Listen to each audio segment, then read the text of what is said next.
स्त्री ही स्वाभिमानाची मूर्ती आहे आणि तिच्यावर हात टाकणारे नरपिशाच त्यांचा नाश करणं हीच माझी रयतेपुढची प्रतिज्ञा आहे। जिथे स्त्री भयान जगते तिथे स्वराज्य श्वास घेऊ शकत नाही। स्त्रीच्या अश्रूंच्या प्रत्येक थेंबाने माझं हृदय जळतं। स्त्रीला हात लावणारा हा मर्द नाही, तो समाजाच्या छातीत खुपसलेला विषारी काटाच आहे। असा अधर्मी स्वराज्यात तर नकोच, जगातही नको। स्त्री सन्मानासाठी उठला नाही तो पुरुष नव्हे, आणि जो उठेल त्याच्या शिरावर स्वराज्याचा आणि माझा आशीर्वाद असेल।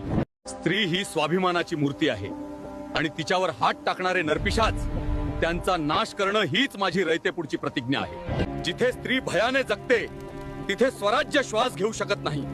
स्त्रीच्या अश्रूंच्या प्रत्येक थेंबाने माझं हृदय जळतं। स्त्रीला हात लावणारा हा मर्द नाही, तो समाजाच्या छातीत खुपसलेला विषारी काटाच आहे।